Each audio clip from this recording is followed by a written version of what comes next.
look forward to the challenge of playing the Broncos. We know they're a good team, and our guys have had a good week of practice. So we'll get up and get up there tomorrow and see how things go. Anyways, with that, time's yours. Go first to Vahe Gregorian. Go ahead, Vahe. Hey, Andy. Just as you're playing the Broncos, two related questions to Patrick. The first really is, I know it's ancient history by now, but what confidence and faith did you have in him? Did you think that you discovered after that first game in 2017? Was there any particular impact for you? Well, I thought he handled it well. And so I think everybody felt that way. I didn't know exactly what direction we were going at that time, but I thought he had a nice performance, and I just thought he handled the whole week well. I had a chance to work with him that week, and as Brad and Nagy got ready for the playoffs. So it was, it was good to have that opportunity for sure. And then just regarding last year, I know you were very consumed with game management, so you couldn't really get distracted by what happened to him on the field. But in the moment or in hindsight, how fortunate do you feel that it wasn't what it might have been? Yeah. Listen, I'm happy for him most of all, and then those things aren't fun to get, and I'm sure it was a shock to him. You look down and your kneecap's on the other side of your knee where it's not supposed to be. So, but he handled it, I thought, well, and he wanted to get back in after about a couple minutes. So he's wired a little bit different that way. Go next to Aaron Ladd. Go ahead, Aaron. Coach, Denver's a team that struggles in the red zone this year. Is there anything when you look at film that you see, hey, they're trying to do this, but it's just not working? And I guess, how do you keep that trend going? Their defense is pretty stout, and they're one of the top run teams in the league. As you go further in the red zone, I think they're very good. They, in particular, against the run game, there looks like there's a wall there that you're trying to work through. They do a good job of gap management. So, it's important, obviously, that you execute. Everything's a little faster down there, and you've got to execute the run game where you can try to create some seams. And in the pass game, you've got to, be able to, again, try to create some space if possible. So I think they do a nice job in there. I know what their numbers are, but I think they do a pretty good job. Go next to Adam Teicher. Go ahead, Adam.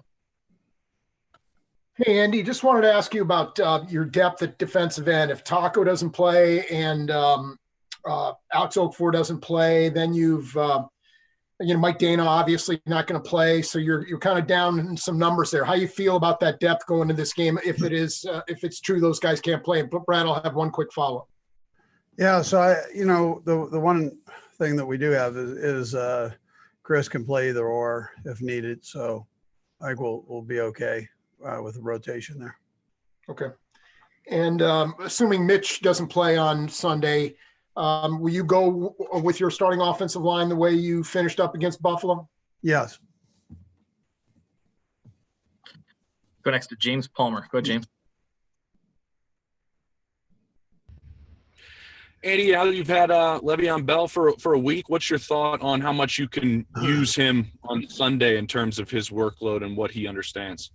Yeah, I'm going to try to visit with him here. Just I was waiting till after this practice just to see where we were at with him, where his comfort level was with what we're doing. So, but it looks like he's picking things up well. So I think there's a chance that he has, he can get a couple snaps in there. But let's just see.